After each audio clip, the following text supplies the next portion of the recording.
J'ouvre maintenant la... Order, please. Welcome to meeting number 34 of the Standing Committee on Veterans Affairs.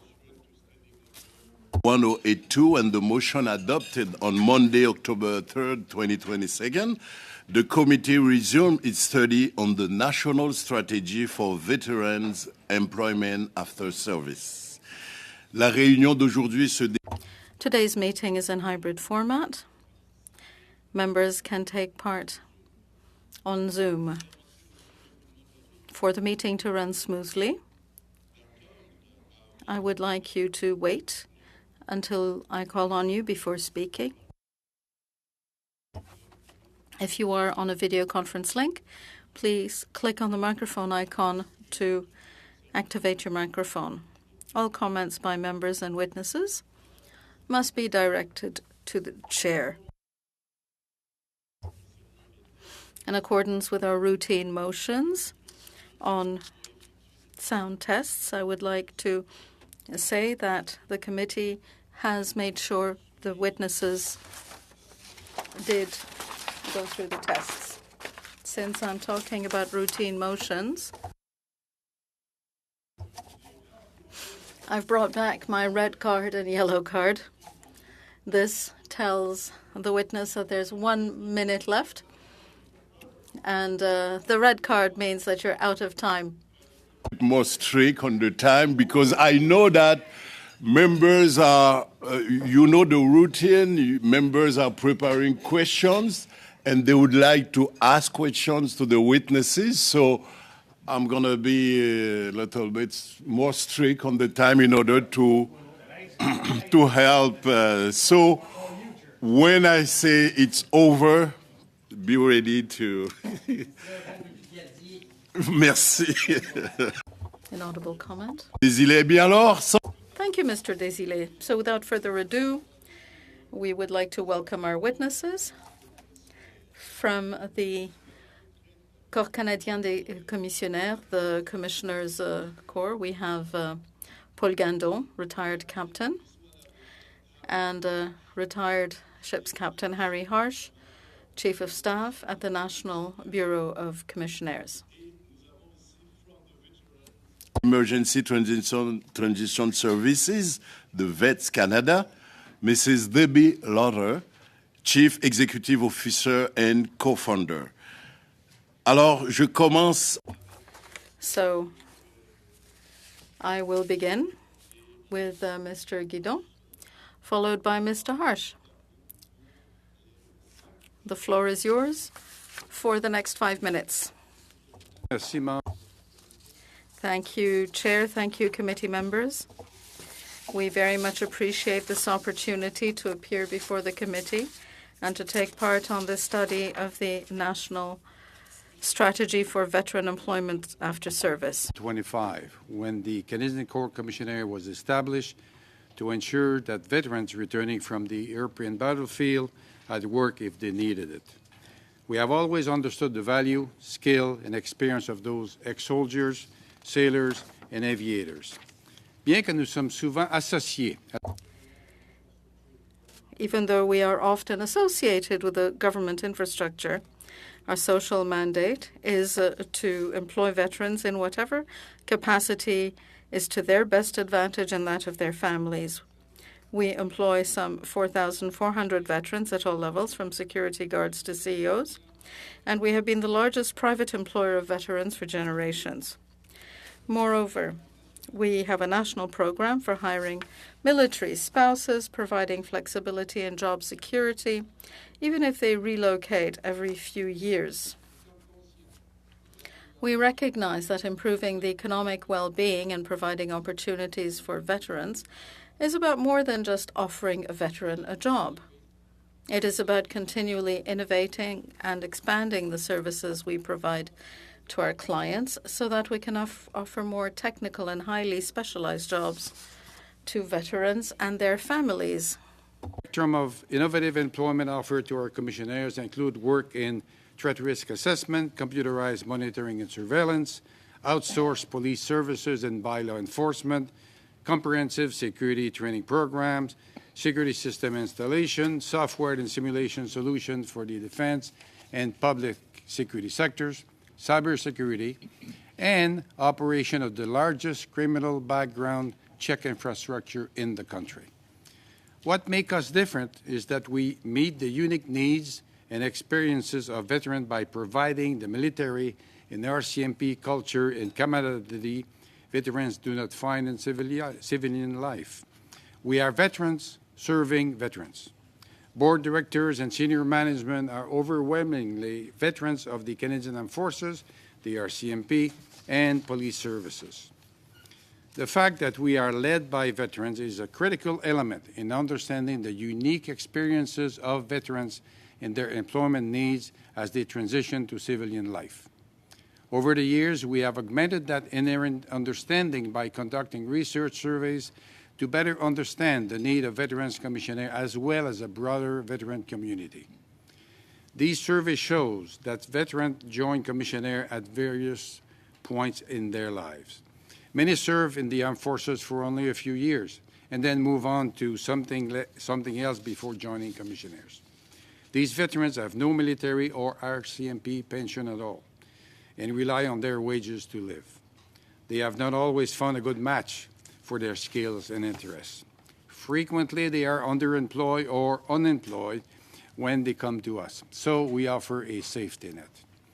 We also provide temporary employment for releasing military personnel until they find another job in the public or private sector.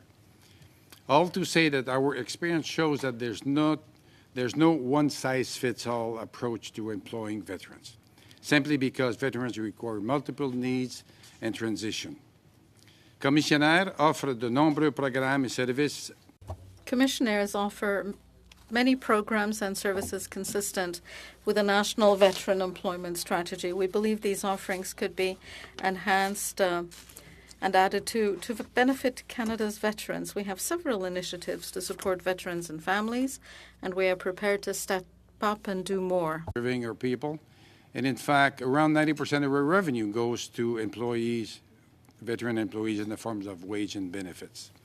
We are also dedicated to support veteran causes. Last year, we donated over $2.3 million to veteran charity and causes, including getting homeless veterans off the street, respite program for military parents, teens, and children, Canada-wide health care research for seniors and veterans. In the last decade, we have donated over $10 million. Nous serons heureux d'avoir l'occasion. We would welcome an opportunity to play a larger role and work with the government in designing and implementing beneficial and innovative veteran employment services and programs. Any veteran that seeks an employment will be hired. Merci beaucoup, Monsieur le Président. Thank you, Chair. Merci, Monsieur Guédon. Merci. Thank you, Mr. Guidon. You did remain within your time. Ms. Lauder, for 5 minutes or less, please. Please go ahead. Mr. Chair and committee members, thank you for the invitation to speak with you this evening regarding a national strategy for veterans' employment after service. At first, I wasn't sure that I would accept the invitation because I didn't feel that I would have anything to contribute here today. In addition, I didn't think I knew enough about the employment programs and services already offered by Veterans Affairs Canada. When asking case managers about these programs, we receive little to no information and usually conflicting information. When I expressed my hesitance to my staff who are on the front lines working with veterans, they felt that our challenges in finding accurate information regarding employment services for veterans is the exact reason that I should attend. So here I am. I watched the committee meeting on Monday with the officials from Veterans Affairs, which I found very interesting. They spoke about their services and initiatives around employment and career transition, which was an impressive list. However, it was the first time that I had heard about many of the initiatives. For example, my staff and I were not aware that VAC had an entire veteran employment unit. We weren't aware that VAC had a Hire a Veteran LinkedIn page. We weren't aware that VAC hosted a webinar series focused on employment opportunities for veterans. And we also were not aware that VAC had a one-stop job bank for veterans. We are a national organization that supports veterans who are homeless, at risk of becoming homeless, or otherwise in crisis. The majority of the veterans that we support are referred to us by Veterans Affairs case managers. This means that we speak to case managers regularly from across the country, and they have yet to mention any of the initiatives that were talked about on Monday. If we ask 50 case managers about employment supports offered by VAC, we would receive 50 different answers. The point I'm trying to make is that it doesn't matter what significant initiatives and services VAC provides if veterans aren't aware of them. Most veterans rely on their case managers to be the expert on the benefits and services to which they may be entitled. But what if the case manager has a limited amount of knowledge of these benefits and services? Veterans might go to the VAC website to look for information, but in looking at the website myself, the information is vague and may leave a veteran with more questions than answers. But who answers those questions if the case managers aren't 100% knowledgeable about the suite of services available? I'm not trying to make it sound like all case managers are incompetent, because that certainly isn't the case. There are many outstanding case managers, but when we or the veterans we support ask questions and get a different answer every time, that indicates to me that something isn't working. This committee heard on Monday that the webinar series that VAC hosted saw 2,500 people participate. We also heard that the Hire a Veteran LinkedIn page has 3,000 members. However, I don't recall hearing any numbers to support the success of those initiatives. How many veterans were able to gain employment as a result of those initiatives? The success of such initiatives must be measured to determine whether or not they are hitting the mark. We've been talking about veterans transition, of which career transition is a part, for such a long time now, and it seems like there's been little more than baby steps taken to figure it out. I understand it's a complex issue, and no two veterans' experiences and situations are the same, so an employment strategy or strategy addressing transition overall can't just be a one-size-fits-all solution, but we have to start somewhere. There's a saying that we see the world from where we sit, and from where we are sitting, despite efforts made by the department, many veterans and even stakeholders like us need to be better informed on benefits and services available from VAC. The same could be said for many case managers. We are also seeing, as are many Canadians, that we are currently experiencing a labor shortage, so the time for a national strategy for veterans' employment after service is now. I look forward to your questions. Much, Mrs. Lauder, and thank you for your opening remarks. And before I go to questions, and I'd like also to, je voudrais remercier Monsieur. I would like to thank Mr. Guido and Mr. Harsh for their service. This is the Veterans Affairs Committee, so we do take the opportunity to thank you for your service. We will now move to questions, and I would invite Ms. Rogenthal to take the floor for 6 minutes or less. Thank you all for being here this evening. We're looking forward to questioning from this side of the House, but we're going to split that up. So, Ms. Lowther, I'm going to ask you a number of questions, if that's possible.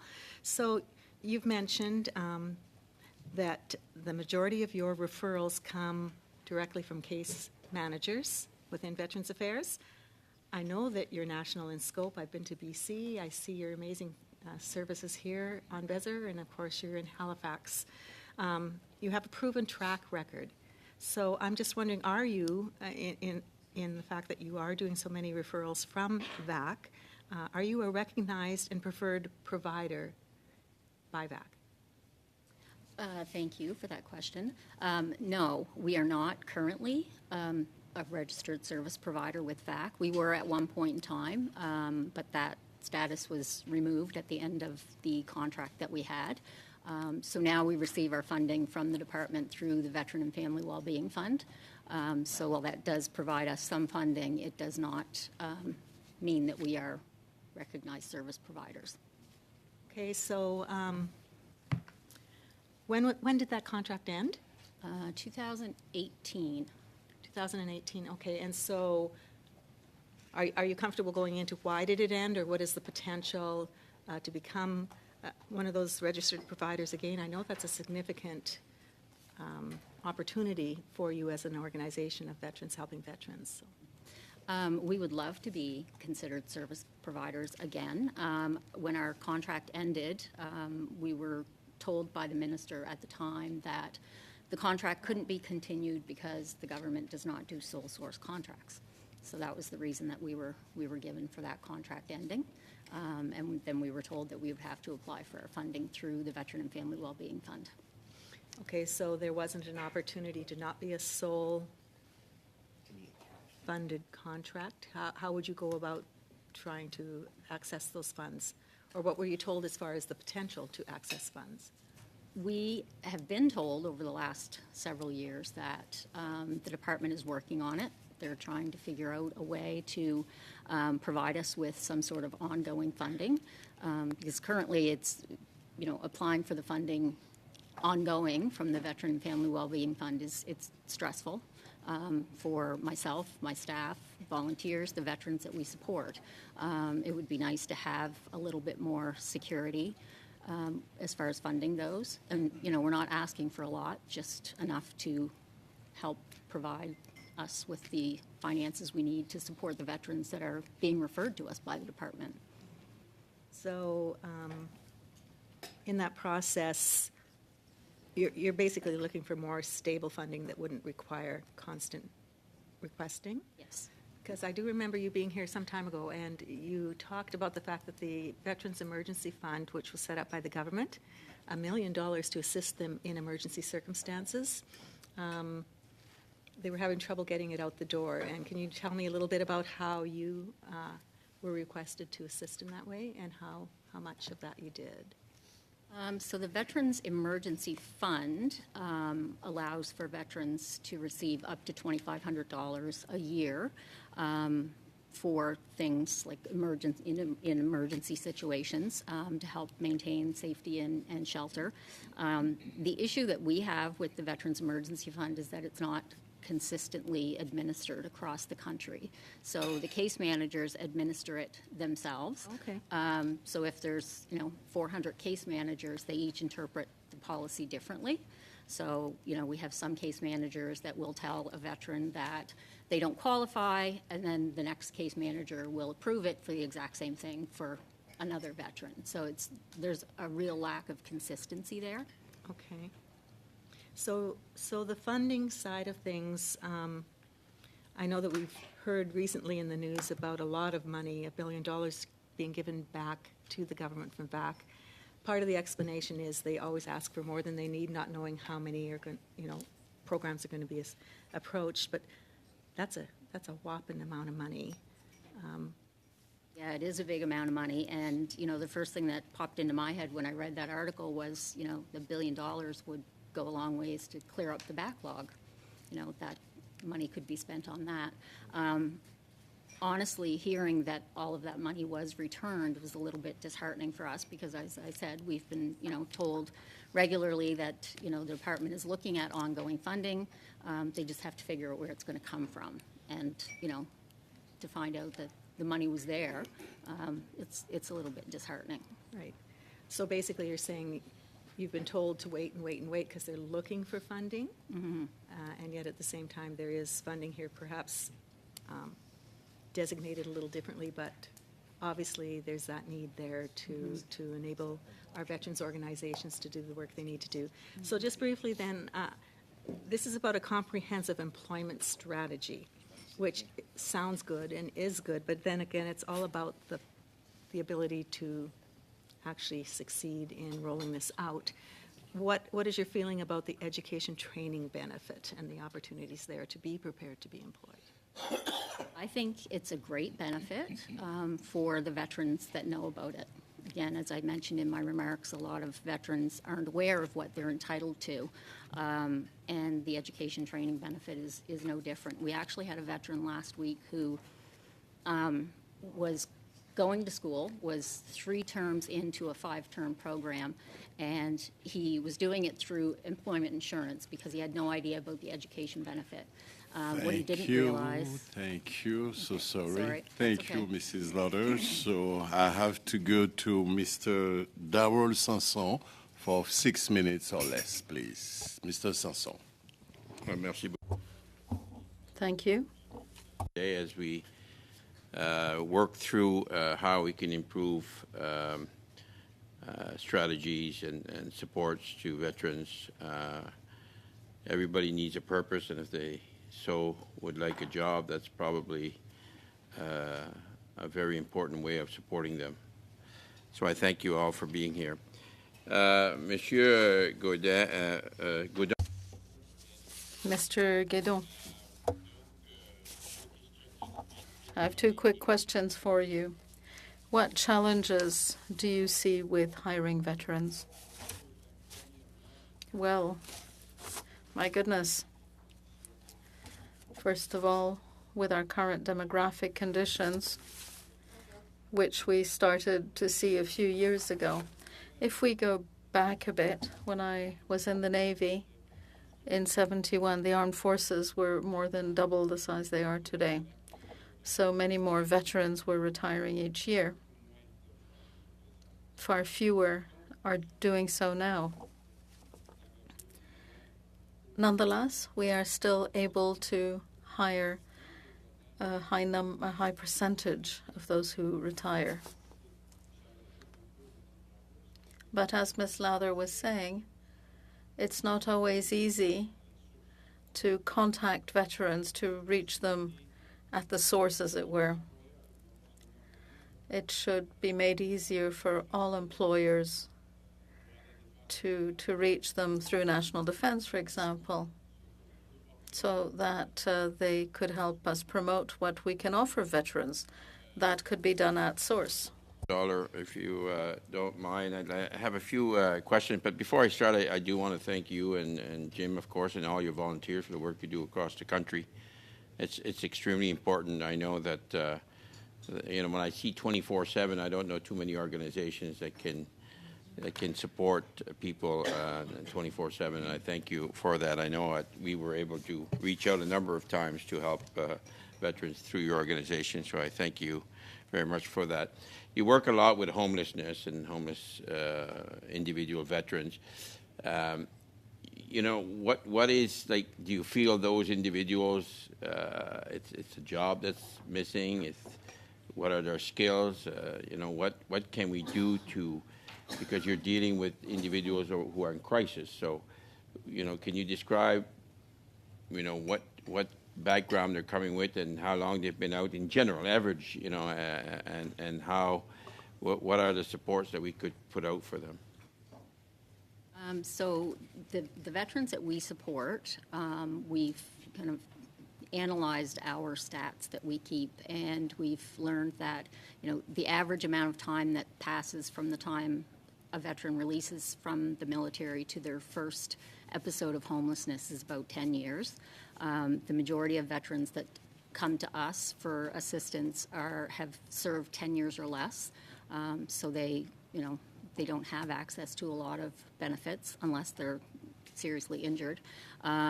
Most of the veterans that come to us are from the combat arms trades, so their skills, they do have transferable skills, but sometimes they're not recognized by employers, and the veterans themselves don't think that their skills are transferable. If they're infantry, they can't see, how that translates to a civilian position. But so the majority of the veterans that we support are underemployed, I would say. Employment is not necessarily what led them to become homeless. In some cases, yes, it is, but that's not the most common reason. So what resources or tools do you think we could support them with to help them? Is there any? I think there's some tools and resources that are out there. Veterans just aren't really aware of them. I think the education and training benefit is a really good benefit, like I said, as long as the veterans know about it. Unfortunately, they're not always told by their case managers about these benefits. And we've had case managers say to us, well, he didn't ask us about it. Well, you don't ask about what you don't know about,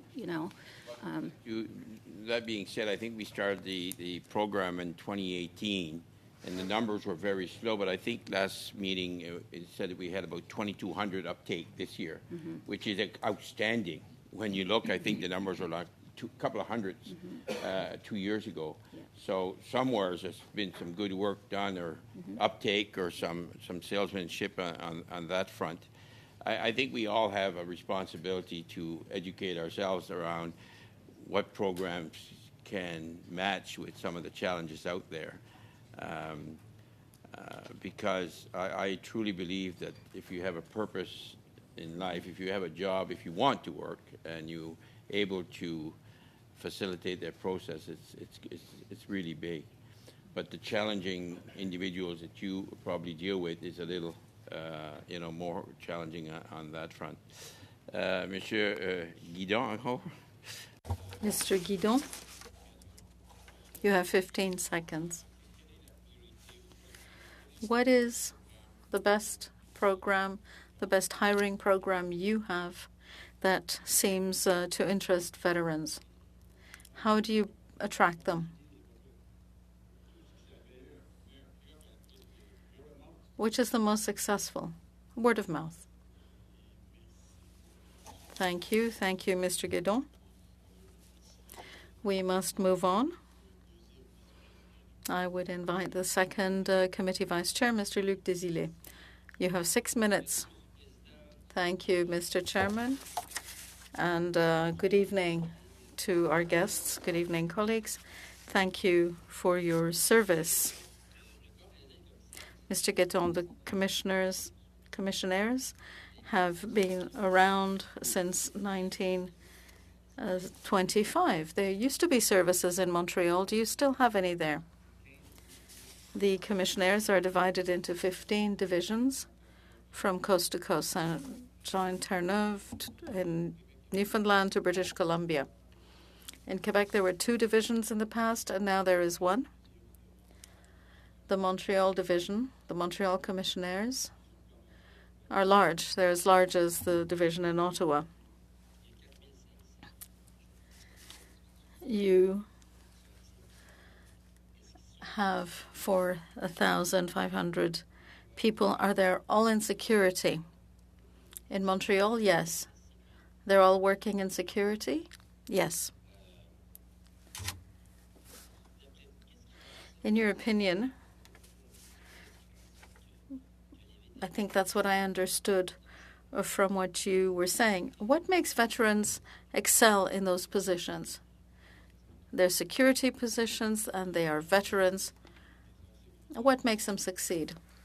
Well, it's in the nature of former military. They have organizational and leadership skills, management skills. They can follow instructions. They can give instructions. General training, a bit like police officers. We have it in us. How do you understand the national strategy that Veterans Affairs wants to put in place? Do you have any ties with them? Yes, we've been speaking with them quite regularly. We have ongoing dialogue with Veterans Affairs because in the past there was a group of veterans that had no real link to Veterans Affairs Canada because they weren't ill or didn't need particular services. Some 20% do have needs that are met by VAC. So there was a bit of a disconnect, but we're seeing that increasingly the department is focusing on employment and not solely on providing services. And in so doing, it turns to us for help. If you had any recommendations to make to Veterans Affairs Canada, recommendations that would help veterans in their transition to civilian life, what would those recommendations be?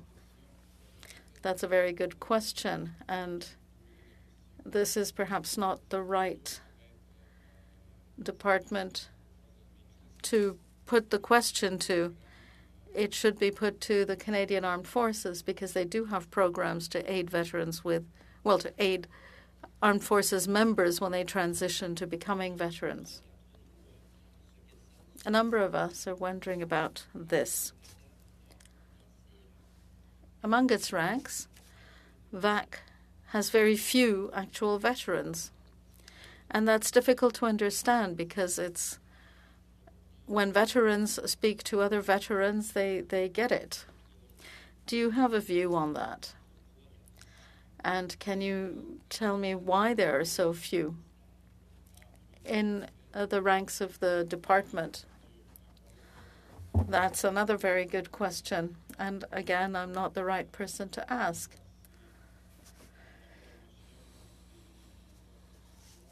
It's the way that available jobs are promoted. There needs to be recognition of the abilities of veterans. There are more and more of them in VAC ranks. But if we compare VAC with its equivalent in the U.S., they have higher targets to meet than we do here. Do you think we should have targets? I can't really answer that. Well, I could answer, but it's not up to me to answer. It's a perception that could be either correct or incorrect, so I'd rather not answer. Thank you, Mr. Desilets. Mr. Guédon? Thank you for your very cautious response. Round of questions, and I invite Ms. Rachel Blenny for 6 minutes or less. Please Well, go ahead. thank you, Chair, and through you, of course, I thank all the folks that are here today testifying. It's been very informative so far. So I'm going to come to you first, Mr. Guédon, and I think my first question is, if you could just talk a little bit about, you talked in your testimony about the culture that is there and how that feels very familiar for veterans and for RCMP who are retired that come and work there. So I'm just wondering if you could talk a little bit about what that culture is and why you feel it's so appealing. And it sounds like people settle into the job fairly quickly. That would be helpful. And then the other part of the question is just around numbers. So, you know, about how many veterans do you have working, how many are CMP? If you have any numbers around that, that would be also very helpful. Well, first on the culture side of things, the armed forces is a multitude of small families from coast to coast that makes this big family at the end of the day. Commissionaire is very similar to that. And veterans come with this understanding that teamwork is very important, is crucial. And in fact, not only veterans do enjoy the environment, but non-veterans in our workforce became very accustomed to this way of thinking at things and looking at things and delivering as a team, not as an individual. In terms of number of veterans, as I said in my opening remark, we're about 4,400-ish, quite a bit down from previous decade or two or three ago. And as I said, there are reasons for that. However, we seem to have stabilized, and we recruit about 700 every year. And we knew we had this demographic bubble that was recognized about 18 years ago, that a lot of veterans were reaching retirement from us. And as an aside, when a veteran joins the Corps, the vast majority will work many years. In fact, I celebrated a commissionaire about a month ago who just completed his 50th year with commissionaire, and that's after having served 3.5 years in the military. And he's only 72 years old, okay? So he's been working since he was 17, 18. And we have a recognition program, which also is part of our culture. We recognize employees, we recognize longevity. We've launched recently a national program where we recognize, the best supervisor and the best guard across the country. So, there's a multitude of things that create this environment that is very similar to the military because, no big secret, the Corps is led overwhelmingly by veterans as well. So we bring this to the table. Thank you. That was very helpful. We've also heard through research that some of the the most challenged veterans in terms of finding employment. And you've talked about this particular group is newer veterans. They don't have as much experience. They don't bring a pension with them. So sometimes there can be challenges there.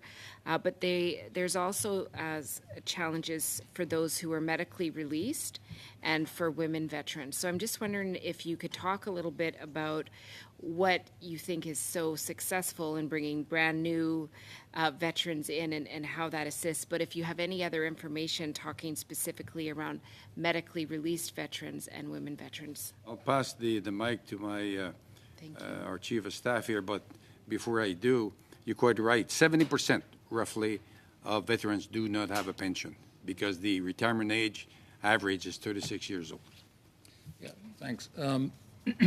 The other, I guess, part of the question is that a number of veterans don't join just after the military. Many of them will leave the service, and we saw that a lot. You get a young corporal who does 4 or 5 years and says, you know what, it was great, but it's time to move on. I'm going to go do something else. And they do something else until they can't do it anymore. And that's when they often come to us in their late 40s to sort of late 50s. Because they only served for 4 or 5 years, they don't qualify for a pension. So these are the folks that I think are the most important to us because we give them, we provide them a living for them and their families. To get to the point of your question, no. A number of veterans that leave the armed forces, and again, they leave at different stages. We also have a number of veterans that leave after 20, 25, 30 years, and for them, because they have a pension, the work itself isn't as important as as Paul mentioned earlier on, as the ability to work with other veterans and to have that sense of camaraderie, that sense of belonging, that sense of mission. For the young veterans that are leaving, they're the ones that they're another group that we're trying to recruit. We spoke earlier about the veteran employment and training benefit. One of our offerings is for individuals that take advantage of that can come to us for part-time work while they're studying, and we will go out of our way to make sure that we give them enough shifts to help them along their way. And speaking of the benefit, 2 of my staff have taken advantage of the benefit. One of them is doing it right now in a partnership with us to get an MBA, actually. So. Thank you, sir. Thank you so much. Thank you so much, Mr. Hurst. And maintenant, commençons le deuxième. We will now go to our second round to keep to our timetable. Mrs. Valdez won't be able to ask questions in this round, maybe with the next panel. And now I'd like to invite the first VP of the committee, Mr. Blake Richards, for 5 minutes, please. Thank you. And thank you to all 3 of you for being here. Ms. Lowther, I hope I'll have some time to get to a question or 2 for you, but if I don't, I want to thank you for the work you do with veterans. It certainly is appreciated, and we appreciate you being here, and I hope I'll have a chance. But I want to start with our friends from the commissioners.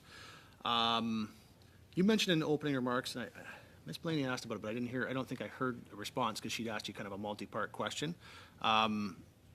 You said you've got 4,400 veterans employed currently, correct? What percentages of that? What percentage of that is your, I don't know what your total workforce is at commissionaires. What percentage of that total is your veterans? Yeah, our workforce from coast to coast is approximately 22,000. And as I said, we employ about 4,400 veterans. And keeping in mind... About 25% then, roughly? Yeah, okay. Yeah. Keeping in mind that that may seems like, a low ratio, but veterans work for us in many places, in fact, in about 1,200 communities, many of which do not have a federal building to work into. Right.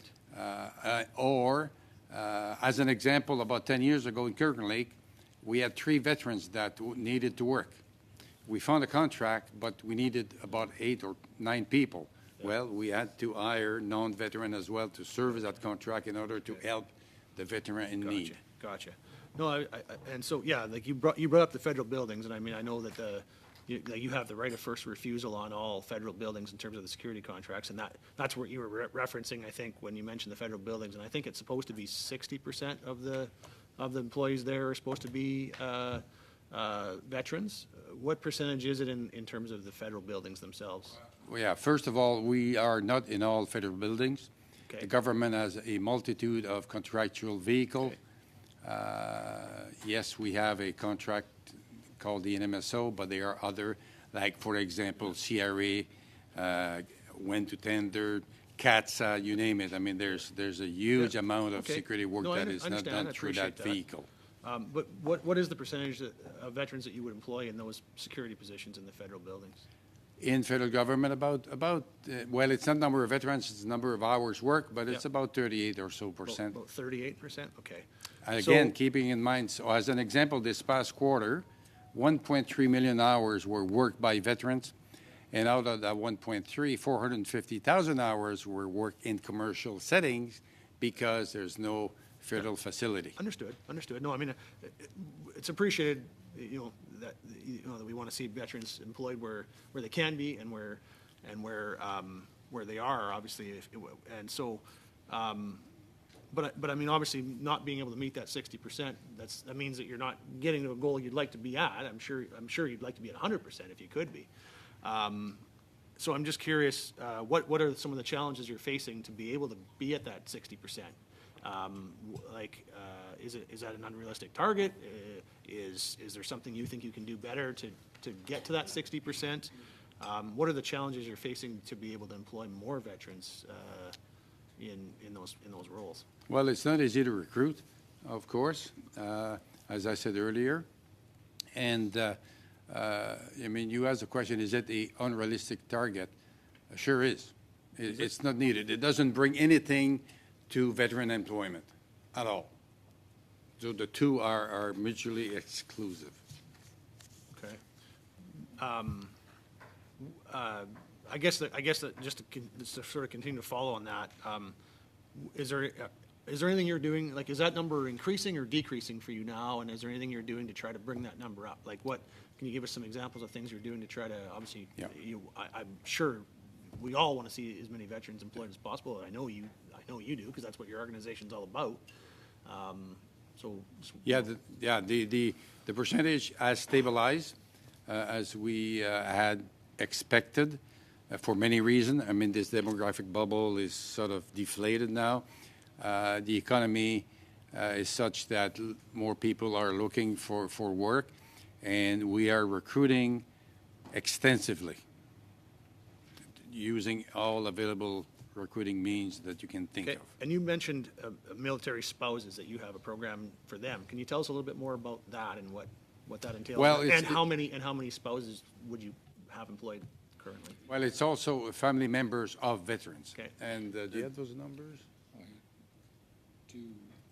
As it stands right now, we have 180 veteran spouses, but this figure is low because we just started to try to get get to the bottom of how many veteran spouses we actually have. Thank you. Sorry, we didn't get a chance to kind of finish the thoughts on that, but maybe we'll get a moment or two after the panel's done or something.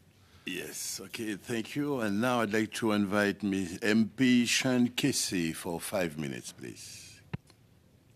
Thank you very much, Mr. Chair. I'm going to start with you, Ms. Lowther. In July of 2019, your organization was awarded $840,000 from the Veteran and Family Wellbeing Fund to support your operations for a Beacon of Hope program. So I have a couple of questions. First of all, if you can tell us a bit about the Beacon of Hope program. And my second question would be, are there lessons to be learned from that program that should be incorporated into a national veterans hiring strategy? Thank you for the question. So the Beacon of Hope program is actually, just what we do every day. unfortunately for us, when we're applying for funding, we are asked for a project or a program, and our entire organization is a project.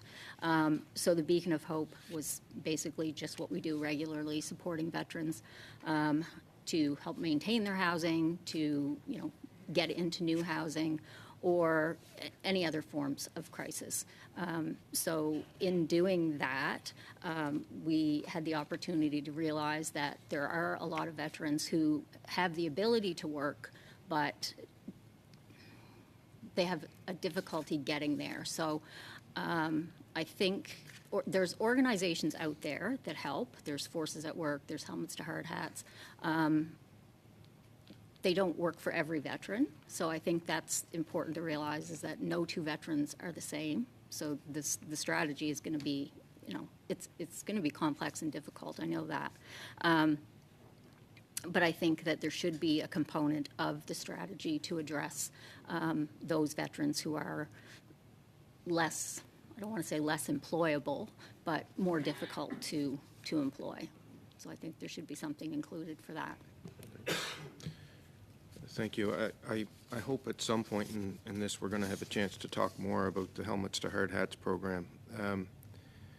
Where I come from in Prince Edward Island, we have 1,200 vacant construction jobs and a vacancy rate that is 1/2 of the national average. It's whatever corner we can look to get more people into the construction trades, including veterans, is something that's a win-win.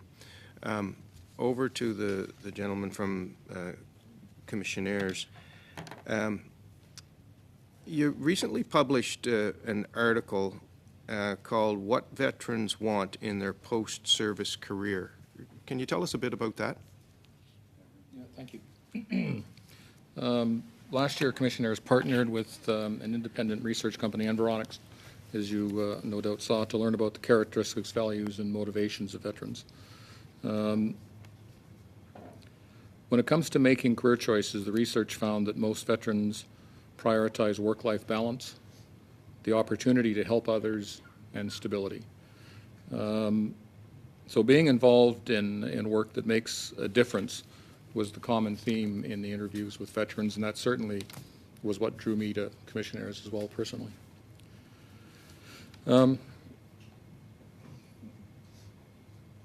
This is something that veterans valued in their military career, and something that they're looking for as they retire. So this research was helpful for us in the sense that it helped answer questions about the types of employment that veterans are looking for, what's important to them, and how we can continue to meet the evolving employment needs of veterans. I could go on. Would be happy to share the report with you if that's something you'd find interesting. But it was very illuminating with respect to the sort of the different categories of veterans, and those that are seeking leadership positions versus those who are seeking a more stable, quieter life, which actually mirrors life in the military very closely as well. So our job here at this committee is to make recommendations to the government in terms of what should be incorporated into a strategy, and that's why we've invited you to help inform that. Can you go the next step? What is it from your research that we can take, and how can we take it to maximize the impact of a veterans hiring strategy? Well, I think, and this is consistent with what Debbie has been saying as well, is there is no one-size-fits-all when it comes to veterans. Veterans are very diverse; they're very unique. You can categorize them to a point, but in my view, the strategy has to be incredibly flexible and has to understand the point. I think that veterans become veterans. Thank you. Because there's a big difference. Thank you, Mr. Arch. Thank you, Mr. Kessy. Et là, nous allons avoir deux.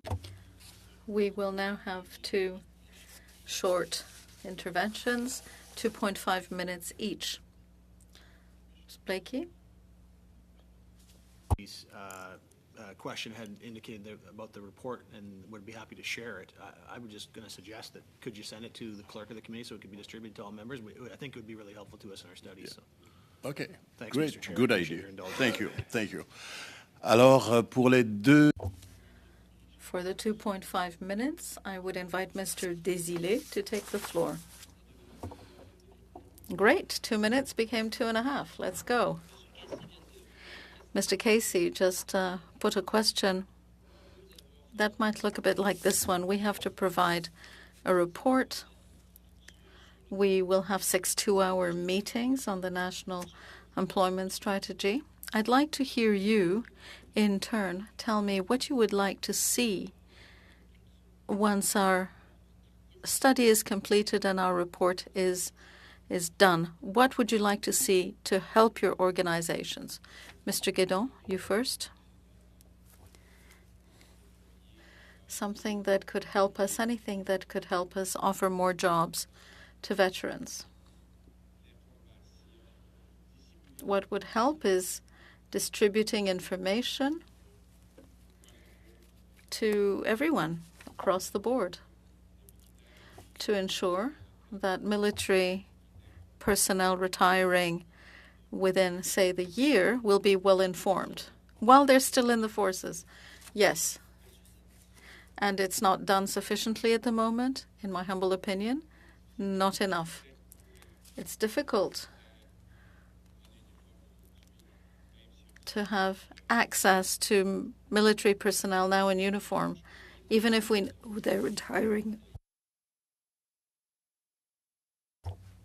Do you have recommendations, Mr. Harsh? Much to the previous question, it's understanding veterans, and and inherently knowing or trying to find out what it is that they want. Certainly, we have been trying to be as innovative as we can be to offer different different opportunities beyond just traditional security guarding. Because that's what most veterans are looking for, but not all. Some veterans are looking for a quiet life, and again, it gets back to the point that veterans are very diverse. Madame Lautry, peut-être Lautry, excusez. Ms. Lautry, if you have time. Qu'est-ce que vous souhaiteriez? What would you like to see in a report on the National Employment Strategy? Well, I have to agree with what Harry said, that, the strategy would have to be very flexible because veterans do come in all shapes and sizes. We've supported veterans who are, Indigenous, they're African Canadian, they're from the LGBTQ community.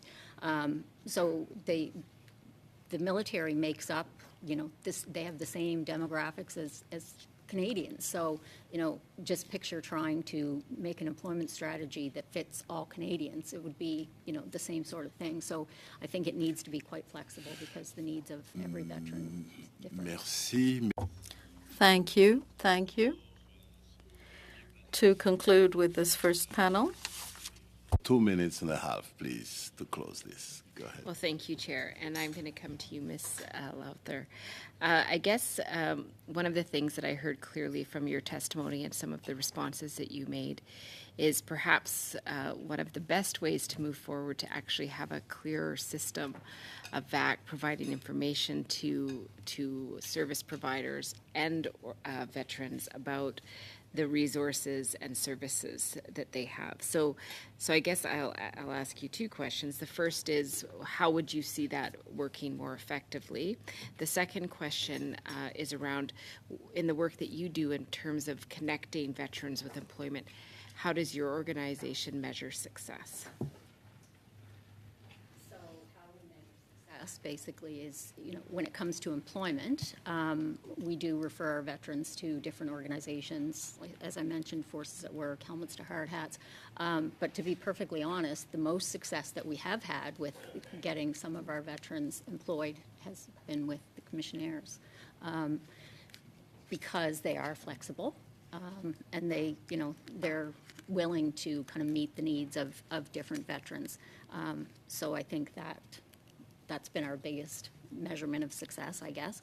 And as far as getting the information out there, currently we do receive emails from VAC, stakeholder engagement, but we have never received emails regarding what the department is doing around these career transition programs and services. So I think, putting those out to all stakeholders would be helpful. And I also think that veterans, when they first make their first contact with Veterans Affairs, they should be advised of all benefits and services that are available, whether the case manager thinks that they apply to that veteran or not. Because, as I said, veterans, if they don't know about the services, they don't know what to ask. So, if it was a standard protocol right from the get-go that they're offered, or advised about all of the benefits and services, I think that would be very beneficial. I've only got a few seconds left, so I'll give those back to the committee chair. Thank you. I'm Thank not you so asking good much, question. MP Blaney. Et c'est ici que... This now concludes our first panel. On behalf of the committee members and myself, I would like to thank you for being here today. With us from the Canadian Corps of Commissioners, we had Paul Gandon and retired vessel captain Harry Harsh from the National Bureau of Commissioners. Acquisition Services, Vets Canada, Mrs. Debbie Lauder, Chief Executive Officer and co-founder. So thank you so much. We're going to take a short break of 2 minutes in order to invite the next panel to come forward. Thank you. Je suspends. I will now...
Voilà, donc nous... We are back and resuming the meeting. With us now is our second panel. Is that before speaking, please wait until I recognize you by name. And if you are on video conference, please click on the microphone icon to unmute yourself. And now I'd like to welcome our witnesses, but I'd like to inform the committee that we have a little problem with the connection on the Zoom with one of our witnesses. So for the interpreters, we're going to try, because I think that he has 5 minutes opening remarks. So if it's not working, I'm going to invite you either to send us your opening remarks or try to come at another time physically to be with us. So let me introduce you. First of all, we have from the Army, Navy, and Air Force veterans in Canada, ANAVETS, Mr. Gordon McEachern. You'd let me know if I pronounce it very well. McEachern, yes. Like the hockey player, right? McEachern. Mr. Gordon is from the Dominion Vice President and Chairman Advocacy Committee. And from the Royal Canadian Legion, we have Caroline Hughes, Director, Veteran Services, National Headquarters. So I'd like to start with you on the Zoom. So Mr. Gordon McEachern, the floor is yours for 5 minutes, please. Mr. Chairman, members of the committee, I would like to thank you for inviting me here today. My name is Gordon McEachern. I'm the newly appointed chair of the Advocacy Committee for the Army, Navy, Air Force Veterans in Canada. Since the new Veterans Charter was enacted in 2006, there have been many contracts and programs aimed at assisting veterans in transition to civilian jobs. It's not working, Chair. Sorry, point of order or whatever. It's Mr. McEachern, I'm so sorry, because the interpreters had a lot of problem hearing to do their job. So I invite you, you can stay and listen to the committee question and answers. So like I said, you can also send your opening remarks to our clerk. And well, I know that members can hear, but translators cannot translate. So that's why we are so sorry. So it's important for us to do this, because we don't want to get them injured. So, is it the mic that's the problem? Sorry. No, it's the internet connection. The internet connection it's disabled. So I'm so sorry. And okay, so now I have no choice. I'd like to invite Mrs. Caroline Hughes. Yes, just a second. Point of order. Mr. Chair, would it be possible? I mean, if as members we can hear, could it be possible to let the witness give his testimony and then it could be translated and submitted in both languages after the fact? No, it's not. It has to be available in both simultaneous. languages that way? No, it has to be simultaneous for our colleagues. So. Well, could he be offered the chance to submit a brief that then could be translated so that we could at least get his testimony that way? Right now, you said? Well, like, what I mean is he submit a brief and then it can be submitted to the committee, right? Yes. Okay. Okay. And we will, if it's not translate, we will translate that and distribute it to our members. Yes. Okay, so, voilà. Alors, I'd like to invite Mrs. Caroline Hughes for 5 minutes or less for your opening remarks. Please open your mic. Honorable Chairman and members of the Parliamentary Standing Committee on Veterans Affairs, it is a pleasure to appear in front of your committee again on behalf of our 250,000 members and their families. As you mentioned, I'm the Director of Veteran Services at the National Headquarters of the Legion, and I'm also a medically released military healthcare administrator. I've been assisting veterans, including still serving members, those who have retired, and their families for over 16 years now in various roles in and out of uniform. And since 1926, the Legion has been assisting veterans and their families with representation for disability benefits and appeals and for treatment. Our 27 professional and government security cleared command service officers and assistants are located across the country and have provided free assistance to thousands of veterans and their families every year. We often hear their fears about employment post-service, their ability to contribute to their family's finances, and their confusion as to the next steps to take. As such, we can speak confidently and with credibility on this subject. First, the education and training benefit announced in Budget 2017 helps veterans to achieve their education and employment goals to position themselves to be more competitively employable after service. This benefit has been well received by veterans. However, the government can do better. The government recently renewed a contract of $10.3 million with Agilic to continue to help military members transition into civilian work after leaving the military. Despite 5 years of assisting veterans, there is no public data about the number of veterans they have helped or if their program has been successful. Is it satisfying their needs? Is it doing what it was mandated to do? There's not enough data out there yet to speak on that. In 2015, when Parliament passed the Veterans Hiring Act, an amendment to priority hiring under the Public Service Employment Act, the average age of military members at that time who were medically released was about 37 years of age.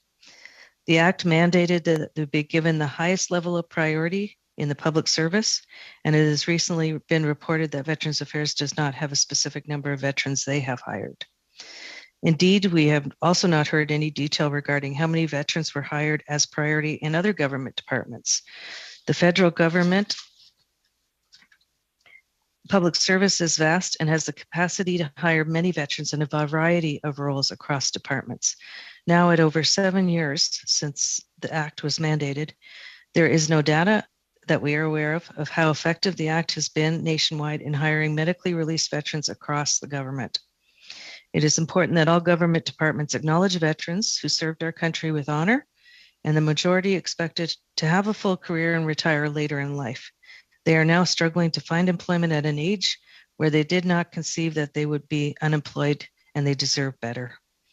It would be helpful to have this information to help determine where improvements can be made, whether new strategies should be implemented, and how effective it is, essentially. Chairman, we'd like to thank you for the opportunity to make this presentation, and I would be happy to take questions. Thank you very much, Mrs. Hughes, for your opening remark. And we're going to start the first round of questions, and I'd like to invite one of our colleagues, MP Fraser-Tolmie, for 6 minutes, please. Thank you, Mr. Chair. I appreciate getting the time to speak with these panelists, and I'd like to say thank you very much for what you do, both you, Mr. McEachern, and you, Ms. Hughes. And I'm sorry about the technical issues, Mr. McEachern. I was actually looking forward to hearing your presentation. I believe that both organizations serve those who have served our country very well. And so I'd like to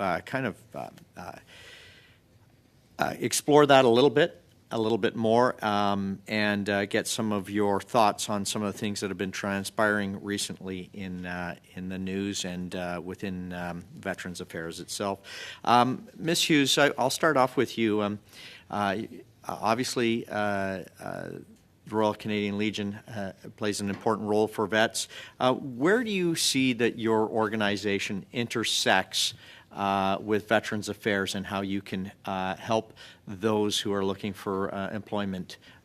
Where do you see your organization best helping Veterans Affairs in that role? Well, without more data, it's really hard to say where there are improvements to be made. regarding how we work together with those, we do have partnerships with a lot of the transition centers, and we're there to help with disability claims, but we also interact and help in other ways that we can. I know I personally, when I hear of a job across the country, whether it's in one of our provincial commands or here at Dominion Command in Ottawa, I always send that out to the transition centers to see if there's anybody who would like to have a job with the Legion. So, and we have employed very many veterans, four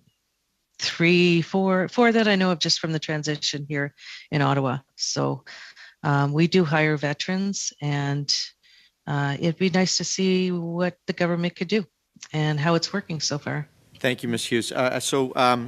One of the issues that we've seen when dealing with veterans trying to get care after is that there seems to be a data information that seems to be lost, and for some reason, is that what you're talking about? Like, you're not able to get data from Veterans Affairs themselves?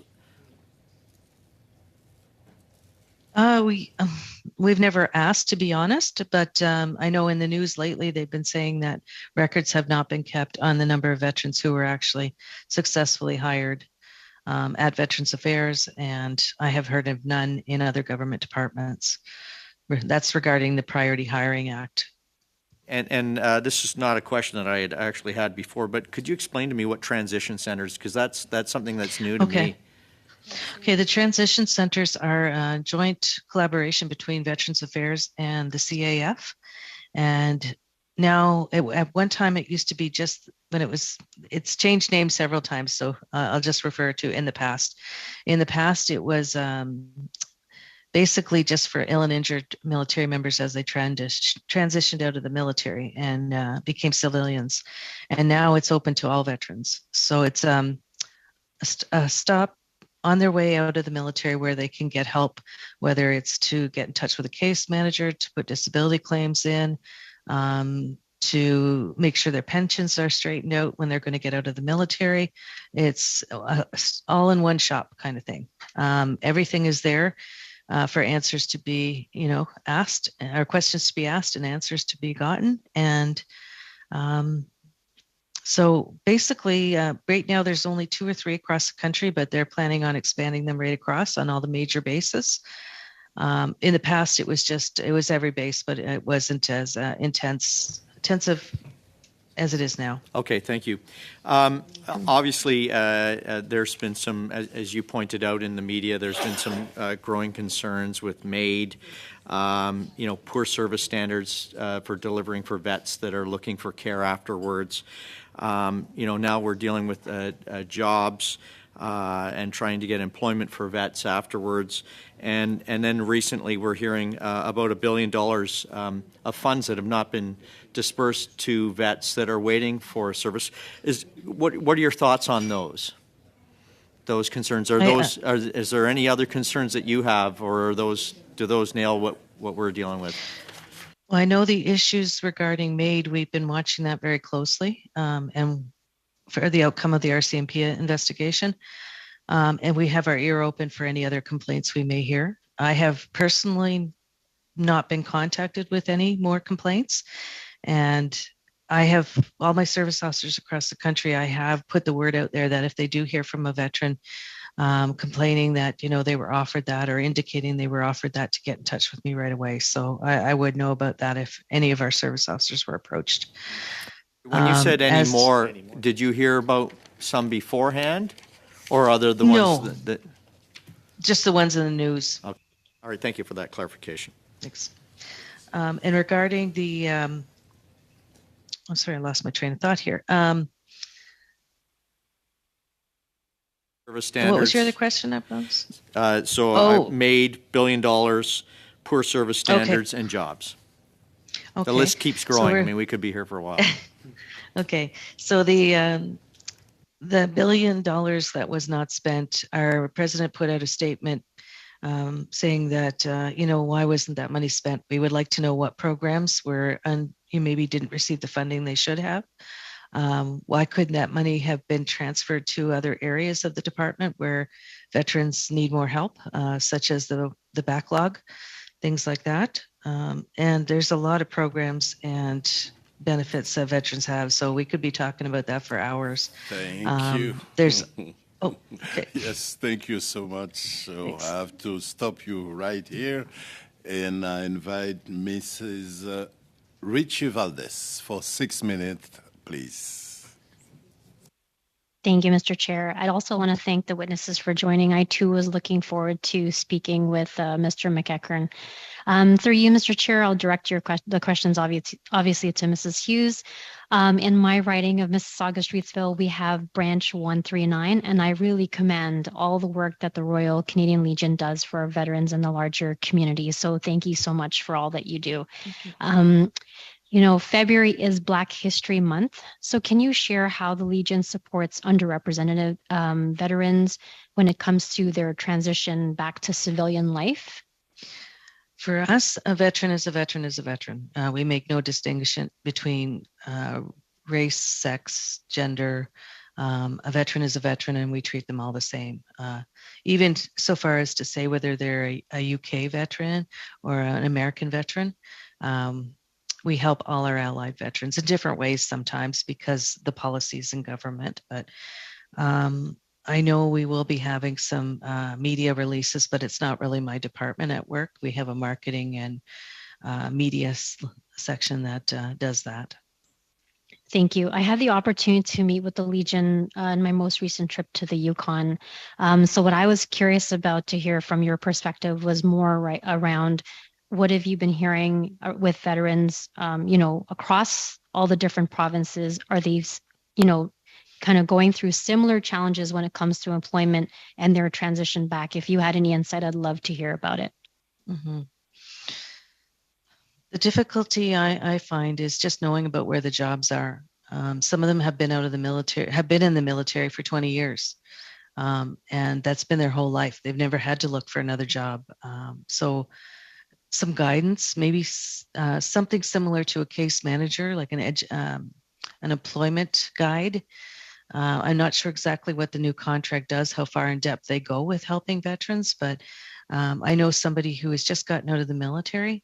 It would help them with that, not just their skills transfer, but to know where to go, know how to do an interview, just, practice, different things like that. And we just recently heard in the previous panel the need for the national employment strategy to be flexible. So what other recommendations can you put forward to our committee that can assist with, their transition? It definitely does need to be flexible. The needs of each veteran can be unique, and some need a little bit of help and some need a greater amount of help. Also to keep in mind diversity, as you mentioned, and we need to understand the challenges that different veterans experience. They face different challenges in the workplace. Canadians do generally, different genders and races and minorities. And it's no different for the military when they release. They have the additional thing where if they've been in the military for a long, long time, they don't have the skill set sometimes or the knowledge of where to go for a job. I would like it also to see it regularly reported back on the progression that they're making. More communication about what the programs actually entail for the general public. I mean, I'm sure they're made aware when a veteran gets in touch with a third-party contract, but it would be nice to know in the general public, because then it would make more veterans aware of the benefits of it. It would also be in the transition interview. I would love to see that it's discussed in detail. When I had my transition interview, it was probably about 15 minutes. I was handed a whole bunch of paper and that was about it. So I know it's come some way since that time because I work with the transition groups, but more could be done between the CAF and Veterans Affairs. Thank you. That's really good feedback. With this committee, we've had the privilege of hearing from spouses and family members of veterans. Is there anything that you can include for supports for them? Because we're talking about being inclusive here. What recommendations can you put forward? For spouses and survivors? And yeah, like just family members. Yeah. support who their loved ones. Make sure they go and get the help they need, because a lot of veterans are proud and they will not go out and want to show any vulnerability or weakness. And it's not a weakness to reach out for help. Don't get me wrong with that, but it's perceived that way in some cases. When you're told to be tough and do your job and not to complain, it's different when you get out of the military. You have to be your own advocate, and that's where families can step in. I see a lot of couples come to my office for help, and it's generally the wife who will, or in cases, sometimes it is the husband who's a spouse of a military woman, but it's often the spouse who will kind of, you watch their face and you can tell when something's not being honest by the veteran, whether they're trying to downplay an injury or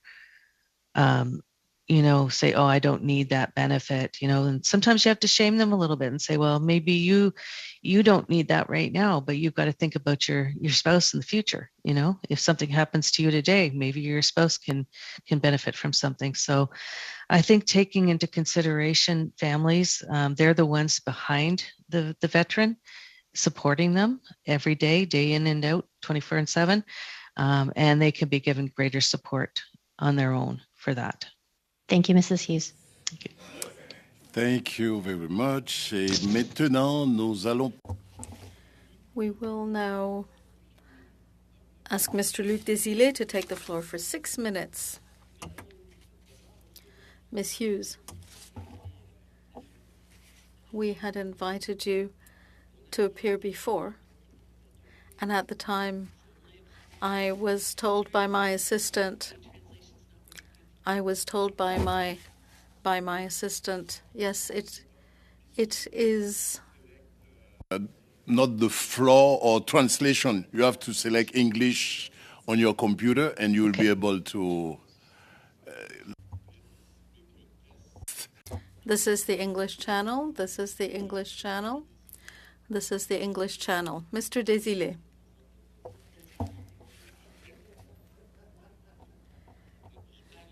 I was joking, Ms. Hughes. I wanted to apologize. The last time you appeared before the committee, my assistant told me that my tone was perhaps not pleasant. It seemed a little aggressive, apparently, and I would like to apologize for that.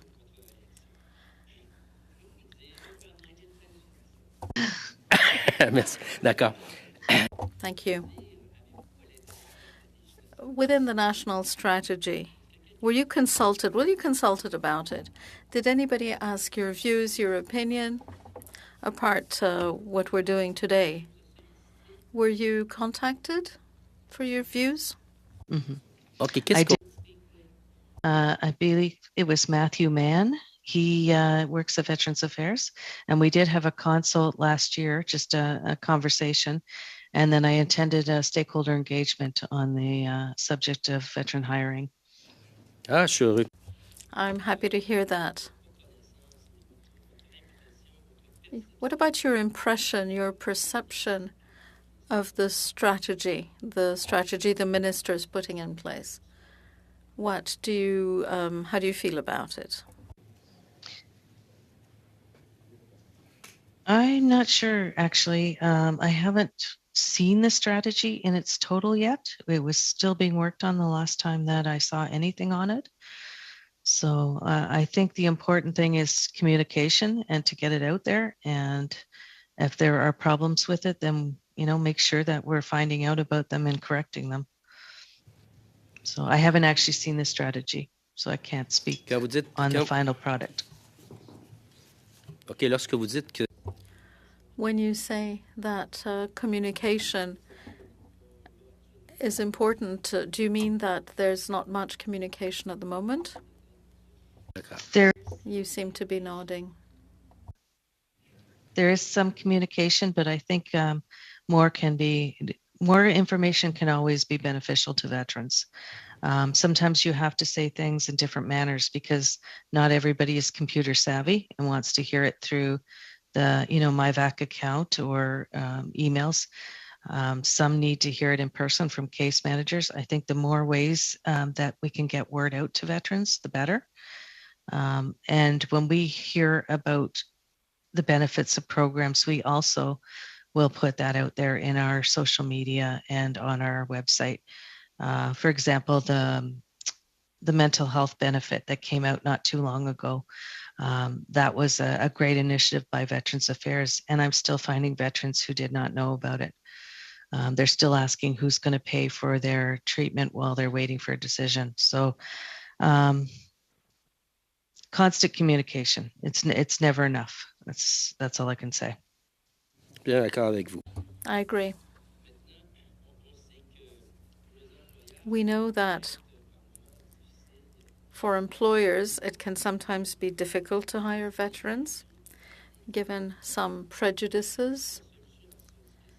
In your view, what's the solution to that? Is it solely or mainly to provide information or to raise awareness, or should something else be done? There definitely needs to be awareness raised to them, and perhaps some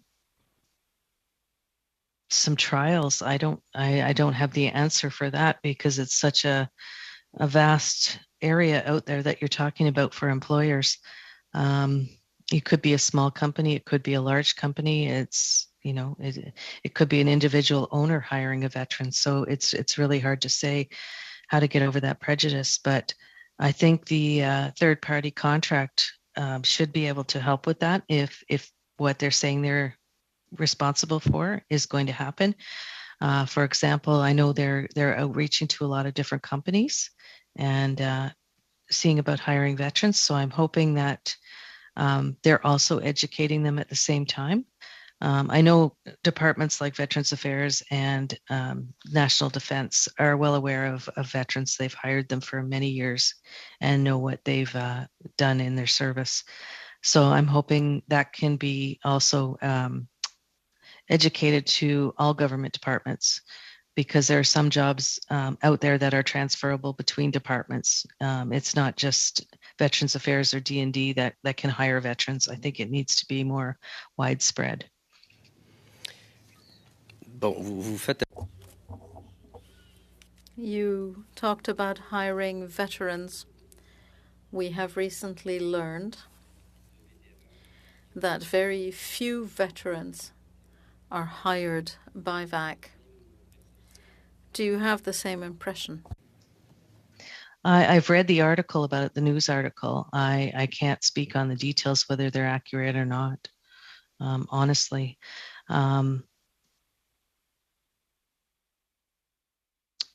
Could they do better? Dans ce cas-là, que ce soit exact ou pas, comment...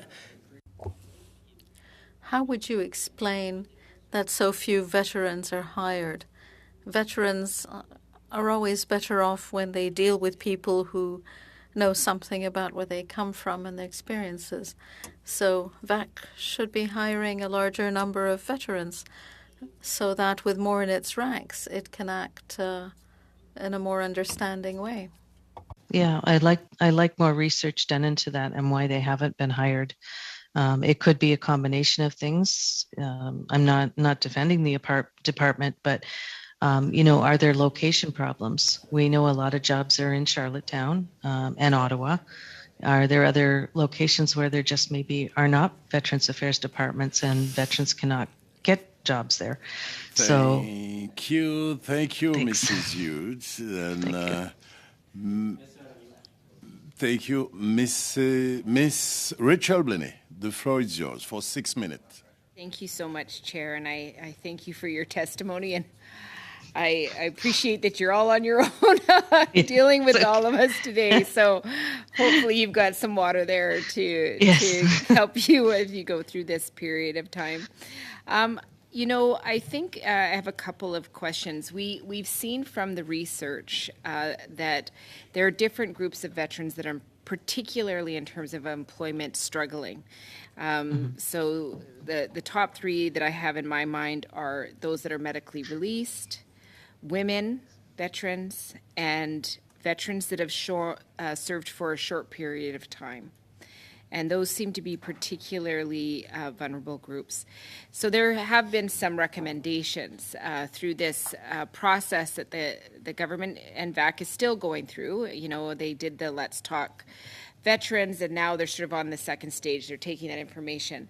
And I'm just wondering if you feel that there should be specific outreach and targeted approach to talking to these veterans who seem to have lower outcomes, struggle financially a lot more, and are not sort of getting to the next step that we would like to see veterans get to. I'm just wondering, with your many years of expertise and knowledge, if you think that there should be a more targeted approach to make sure that those voices are heard, and that whatever the system is that is put into place by VAC, it really includes strategies that will enhance their opportunities.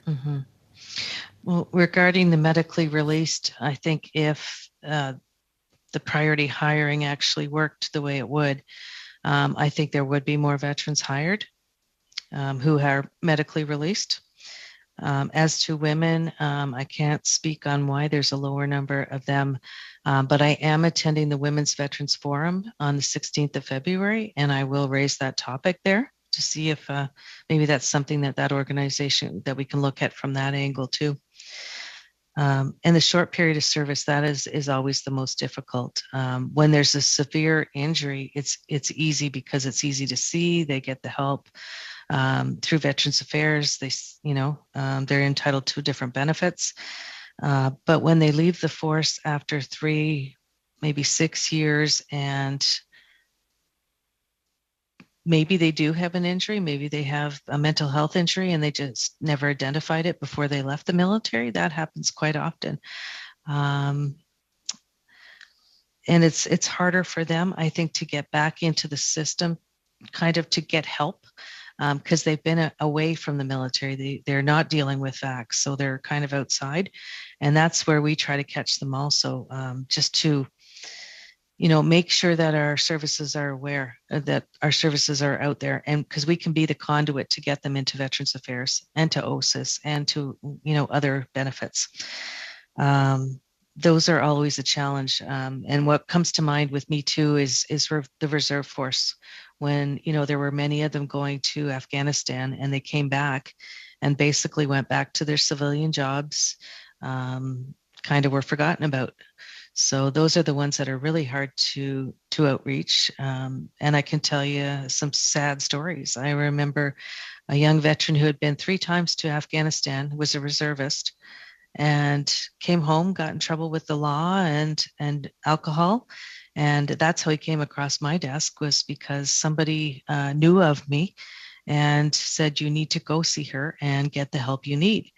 So, and it was sad. I mean, at that time, that young soldier was younger than my kids, and it broke my heart. So those ones there's still some of those being lost. Not only are they not getting back to work or getting gainful employment, some of them are not getting the treatment they need. So. Well, thank you for that. We've also heard some testimony that when veterans and their loved ones go in to get services and supports, and even service providers, that they're not sort of provided the resources and services that VAC has. So we heard testimony earlier today that there were services that VAC was overseeing in terms of connecting veterans with employment, but none of the case managers have informed veterans or have informed people who are working with veterans to provide supports. And so that was concerning to me. I'm just wondering, in terms of going through this process, do you feel that it would be effective if that was a little more streamlined and I would say, just based on my work with veterans, repetitious, so that they hear it multiple times? Because depending on the day and the level of trauma, the concern, they may not be able to absorb that information. But if they hear about it regularly, just for them to consider, it might assist them in accessing those programs later on. Just love to hear your thoughts on it. Yeah, no, absolutely. The more repetition and methods of delivery, the better. I often, when I sit and talk to a veteran, and I try to explain the different benefits that they may be available for, and the disabilities maybe they want to apply for, a lot of people still don't know conditions that they may be eligible to apply for. So when I sit with them and I talk to them about these different things, what I do is I forward it with an email later. Just as we spoke about, these are the things we talked about. When you're ready to discuss them in more detail, give me a call, because often there's too much information all at once. But if they have it in writing, they can look at it at a later time, when they're in a better frame of mind, or when they're with their spouse or another family member that could help them go over the details. So, and I often put attachments with it. So it's a lot of information, but it's a resource for them to use as I help them through different things. So. Thank you. Now, MP Blake Richards for 5 minutes, please. Thank you. And I'm just going to start by apologizing to you, Ms. Hughes, because we only get certain opportunities to speak in committee, and I have a motion I need to move related to something. Okay. So I apologize to you that I'm going to have to do that. That's with okay. the spot that we would have had a chance to chat, but I know you and I have had a chance to chat about this briefly before, so I hope you'll forgive me for that. And I hope that we can just pass the motion quickly, and then we'll be able to come back to you and have a few more that's okay. opportunities to chat with you. So I hope that will happen. First of all, I had two motions related to the documents that we had received back on January 26th, and I'm going to move. I'm going to move one of them, but before I do that, I'm going to give notice of the other one, because I just didn't have it translated in time the other day, and so I'll have to move it now. So I'm going to give notice of this one, and I can move it at a future date. This motion would be, and I'll read it into the record, and we can provide it to the clerks to be distributed to the committee. So the motion that I'll be putting on notice is that, pursuant to Standing Order 1081A, the committee order that Veterans Affairs Canada provide, and if necessary, create a transcript of the recorded telephone conversation of July 21st, providing for the redaction of any personal information that would identify a veteran, referred to in the document, referred to on page 230 of the documents submitted to the committee on January 26th, 2022. So that's notice of motion for that one. And I'd like to also move the following. That the committee, A, recognize that Veterans Affairs Canada did not provide all the documents ordered according to the following motion adopted on December 12th, 2022. And then I have the text of the motion that was adopted, which can be referred back to. And then in B, demand that all briefing notes, memos, emails, and text or other electronic messages from Veterans Affairs Canada officials prepared for or sent to the Minister of Veterans Affairs regarding medical assistance in dying, including related to the internal investigation into the matter, be provided to the committee within 7 calendar days of the adoption of this motion. Now, you'll note, Mr. Chair and other members of the committee, that Part B simply mirrors exactly the first portion of the motion that we passed back on January 26th. So I would suspect that nobody in this committee would have any disagreement with the motion, because we've all agreed to it in the past. Unfortunately, it wasn't complied with entirely, and I think there was some misunderstanding or miscommunication that may have occurred, so I'm not blaming anybody at Veterans Affairs. I think it was an honest mistake, but it was a mistake, and the documents weren't all provided. So what we're asking for is just for the rest of the documents. I think they applied the date range in the second part of the motion, which is January 1st of 2019 to December 7th of 2022. And obviously, there was no limitation on that portion of the motion, and so we're asking just for the documents that would be outside that range. Now, you've noted I've given a very short time frame of 7 days. That's mainly because, A, they should have provided it before, and I think that needs to be recognized, and it should be done quickly as a result. But also, I will point out that there's quite unlikely to have been any internal communication about medical assistance in dying prior to January 1st, 2019 within Veterans Affairs, or it would be pretty limited, I would think, if any would exist before that. But so we'd be talking about a pretty small date range, basically everything after December the 7th of last year. So it would be a pretty small range, and it shouldn't be a lot of records required there and a lot of effort required to put into it. But it is something I think is important to this committee. We can see in the documents that they're not. There's some email chains, for example, that are cut off, and it would be obviously important for the committee to be able to see the remainder of the chain. So I would move that motion, and I think it's pretty self-explanatory. I'll leave it at that, and hopefully we can just vote on it and get the rest of the documents that the committee has already asked for anyway. All we're doing is simply asking that it be followed through with. So hopefully we can pass it and get back to Ms. Hughes. Thank you so much, Mr. Richards, and sorry also to Mrs. Hughes. We have to discuss this motion, so I'm open for debate. Any intervention? Mr. Casey, please. And after Mr. Sanson.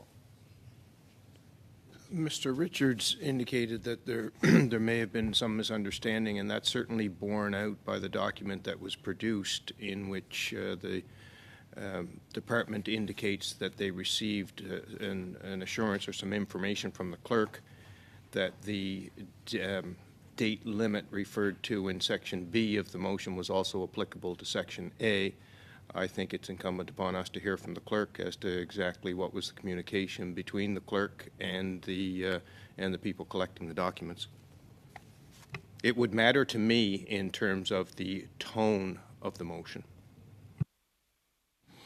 Thank you, Mr. Casey, and I know that the clerk has an answer for that. Please, Mrs. Dahlia. Oui, donc la motion. So the motion had been passed in committee on December 12th. On December 14th, I received a communication asking about the time for point A.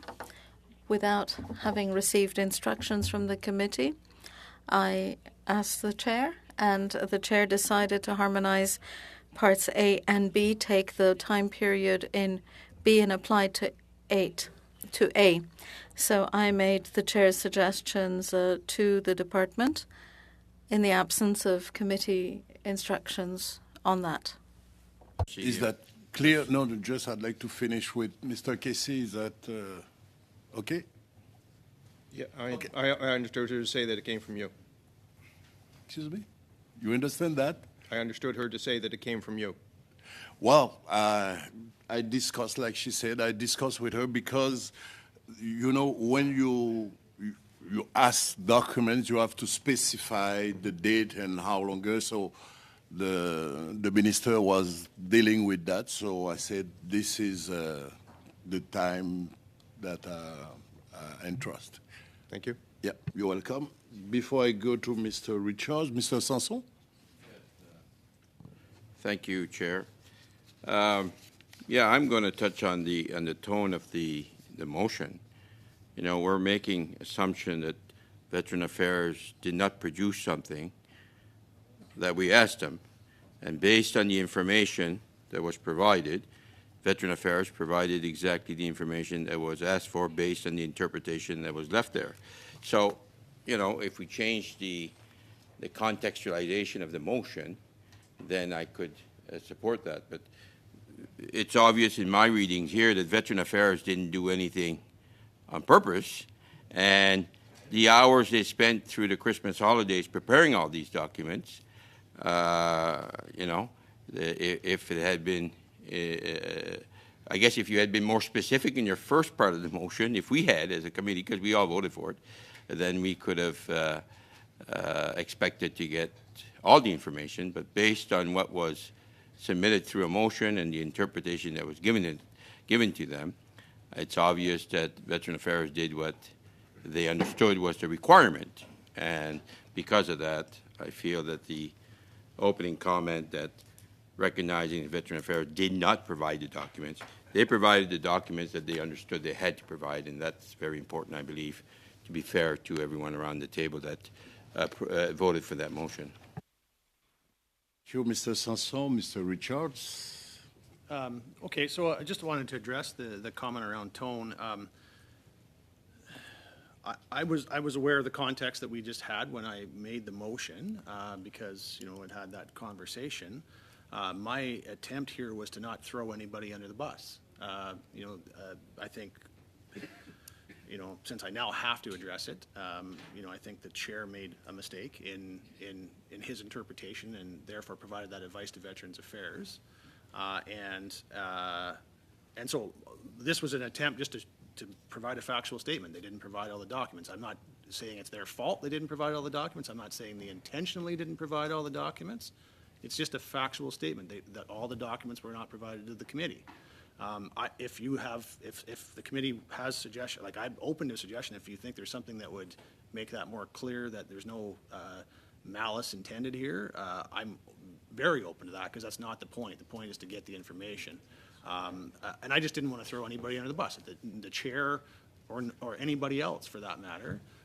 It was just simply an intention to state the fact that the documents weren't provided. I don't know how you have to state that fact. It's otherwise the motion doesn't make sense. And so that's all it is there was no attempt to place blame on Veterans Affairs. And if you think there's something in there that does, I'm very open to hearing an amendment that would remove any doubt about that. Because the point is we just want all the documents, right? So I'm... With all due respect, I think you threw Veteran Affairs under the bus, because if I worked for Veteran Affairs and I read that, I would feel personally that I didn't deliver publicly. But let's amend it. That's what I'm saying. I think the best way around that is to say the intent of Clause 1 of Motion 1, or Clause A of the Motion 1 was and not, or the date, and then we got to solve. But I just don't think, I know how hard they work to produce all this throughout the holidays. I would like to try to work together as a team to make that happen. Thank you. Make a suggestion, I think that might, it takes, could you just take the Veterans Affairs right out of it then? Because it was not an attempt on my part to do that, I can assure you that. We could just say, recognizing that the committee did not receive all the documents ordered according to the following motion. That's not saying who's to blame or why it didn't happen. It's just saying, recognizing that the committee did not receive all the documents ordered. Recognizing that the committee did not specify the dates or whatever, we did. That comes to the same thing. We did specify the dates. It's just the chair misunderstood. You didn't specify the date So there is a I'm open to something else, but I'm just trying to take Veterans Affairs out of it. So So that. Okay, open please. To whatever, but. Okay. There's a back and forth. So now I'd like to listen to the arguments of Mrs. Wagenthal, please. Thank you, Chair. I think the lesson to be learned here is that when a motion is put forward and there's some ambiguity, then it needs to be taken back to the person who presented the motion and asked what was the intent here. Because I feel that in this circumstance, it was taken advantage of. I'm being real honest here. And the reality is that we need to make an adjustment here because it didn't go through the proper process, I believe. So let's just simply change it to sound appropriate. The truth of the matter is there was no date, and so there was no date. So give all the information you have, would be my interpretation of that. So there was a change, and I would just encourage us to do that. Okay, I will respond to that, and but now I'd like to invite Ms. Blaney to speak about it. Well, I just want to note, as the person who always keeps time, we're at 12 and a half minutes now, and I'm a little frustrated that we have somebody who's a witness here, and she gets to watch us do our work, which, maybe we could find another way to be more respectful to our witnesses. Just want to put that on the record. And I also want to thank the clerk for trying to figure out what we wanted and her hard work to try to clarify that. I think we should always remember the people that are always patiently working behind us without any partisan views and just doing their work. So I want to acknowledge that.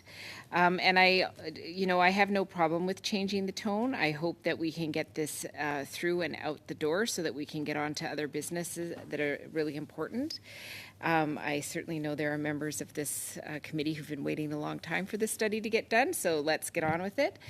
So I would just recommend that if there's a change in tone wanted from Mr. Sanson, that give us something so that we can get on with this. Thank you. So, thank you, Mrs. Rochelle. But, Sean, just before you go, but just to let you know that the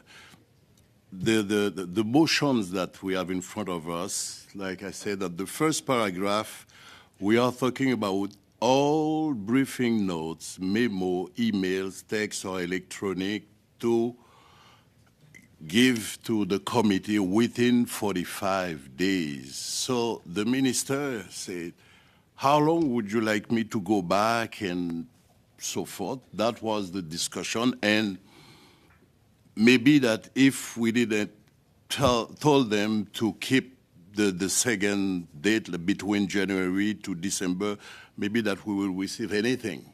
You know, it's about the same thing. If we look right now of this motion, paragraph B, we ask for briefing notes, memo, everything, okay, and within 7 days, 7 calendar days. But they have to have those information. It has to be translated. So even though here, maybe that they will come back to us by saying 7 days to give that, is it reasonable? You know, so that's why we are discussing the motion. So, Mr. Kessie. Thank you, Mr. Chair. I have an amendment to propose to the motion that I think will get us all to the place where we want to be. But before I introduce the amendment, there's a presumption here that Veterans Affairs has not produced all the documents. Mr. Richards indicated that it's likely that there are very few documents that fell outside the date range. I would suggest that it's also possible that there are none, and that they have produced all the documents. So the suggestion that they haven't produced them all, maybe it's true, maybe it's not, but it shouldn't be taken as true, and that's one of the problems that I have with the tone. So the amendment that I would propose is as follows.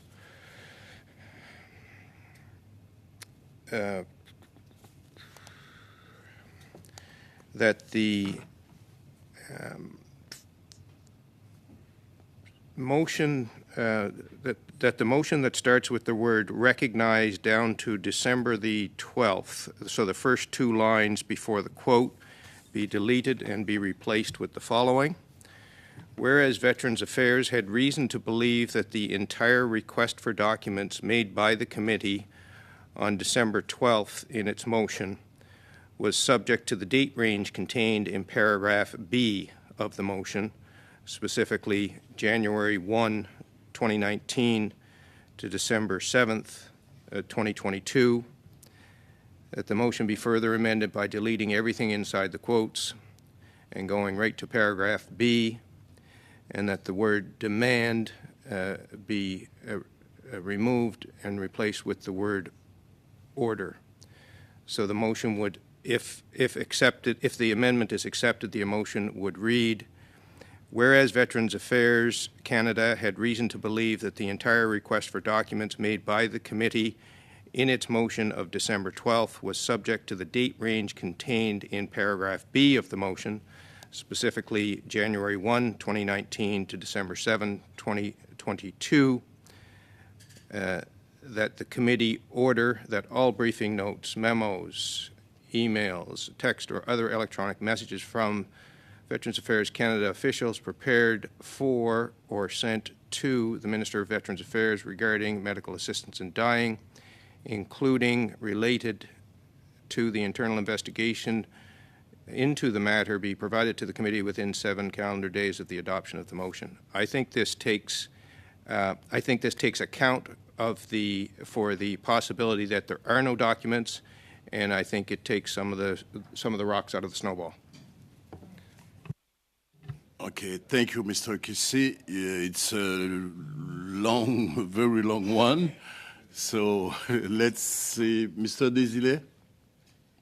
Monsieur le Président, Mr. Chairman, I see time marching on, and our witness is still waiting. I don't think we'll be able to carry on with our turns. Is there a way for us to thank our witness and release her? Because we're looking at a motion, there will be another motion. So I quite agree, Mr. Desilets.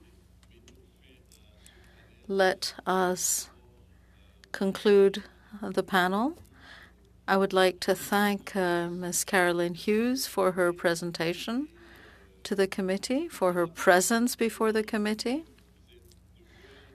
You are with the Royal Canadian Legion. Quarters. And j'imagine que I imagine that Mr. Gordon McEachran is still on the line. He can send to us his opening remarks. We will translate them. We will translate that. But I will ask members to table a motion if they want to have that opening remarks, that the analysts consider that in the opening remarks, so we can do it next week, you know. So we'll discuss that too. So, Mrs. Hughes, thank you so much. So we will continue with our members here, but and see you next time. Thank you so much. Thank you very much for having me. It's my pleasure. It's our pleasure. Mr. Richards, I know that we don't have a copy of the motion presented by Sean Casey, so how would you like, or... I'm fine to go to a vote on the amendment. Excuse me? I'm comfortable going to a vote on the amendment, and I'm willing to accept it. So. Oh, okay, perfect, but is anyone would like to discuss the motion? Yeah. Alors, nous allons passer... So we will vote on Mr. Sean Casey's amendment. Madam Clerk. On vote sur l'amendement de... This vote is on Mr. Casey's amendment. I don't have the text in front of me. In favor? Mr. Miao, In favor? Mr. Rogers, In favor. Mr. Sanson, En faveur. Ms. Valdez, In favor. Mr. Dowdell. In favor. Mr. Richards, In favor. Mr. Tomey, In favor. Ms. Wagenthal, In favor. Mr. Desilets, En faveur? Ms. Blaney. In favor. Yeas pour 11. Yeas 12. Yeas 11. Nays 1. Donc, l'amendement présenté par Monsieur Casey. The amendment by Mr. Casey has passed, is carried. So we will now vote for the motion as amended. Voilà. Nous allons maintenant voter. We are now voting for the motion as amended. In favor? Mr. Miao, In favor? Mr. Rogers, Yes. Mr. Sanson, J'appuie. Ms. Valdez, In favor. Mr. Dowdell, In favor. Mr. Richards, In favor. Mr. Tomey, In favor. Ms. Wagenthal, Favor? Mr. Desilets, En faveur? Ms. Blaney. In favor. Pour, yeas. Yeas 11. No nays. Thank you. The motion as amended is carried. Mr. Richards. Indicated we needed a motion to be able to have the briefing can be considered testimony. So I would move the motion that we allow the testimony of. Yeah. Gordon McEachran, witnesses yes. Could not. Okay. Allow the testimony to be provided in writing. Yeah. Yeah. We all agree? Yeah. Absolutely. Adopted. Voilà. Merci. And Carried. Thank you. on Monday, we have 2 witnesses in the afternoon and no one yet because the 3 that we have, they are unavailable. And so that's why for the last hour of our meeting next week, so we can have what you want a committee business. Mr. Richards. Thank you. I had mentioned earlier, and I know that there's other members of the committee on both sides who believe that this would be a good witness for this study. The Canadian Association of, or the National Association, I think it's called, of Career Colleges. They have some good information about programs that they have in place for veterans. But the unique and interesting thing that they have that I haven't heard from anybody else that we've heard from yet, and is kind of a new, fairly novel thing to me, is they have programs to assist with training for veteran spouses as well, and recognizing that they face a lot of the same challenges that veterans do, being moved around the country and employment being interrupted and things. So I think that would actually be a very good witness to have, and if we haven't got anybody, they did tell me they could come on very short notice. So perhaps we could invite them for the second hour of the meeting. Okay. And we would agree as well. I visited the college last year. It's an exceptional story, and I meant to invite them, but we missed the timeline, so absolutely, bring them in. Okay, that's great. So we will deal with that, and if not, maybe that we'll have an hour on committee business on Monday, because we have to plan our workload. So, okay, so je veux remercier les interprètes. I would like to thank the interpreters, the technical team, the analysts, our clerk, both here and remote. I'm not strong in procedure. Mr. Casey may have an answer, but I'm very uncomfortable with something. Among ourselves is one thing, but to have this discussion before a witness, isn't there a way for us to go in camera for the motion to be tabled after we've concluded with the witnesses? Mr. Desilets, I put the question to the clerk. That is not the procedure. It is up to the committee. People can have and make all kinds of interventions. They can also move an adjournment motion while we're sitting. In as much as the motion has been given notice of, if the appropriate notice has been given.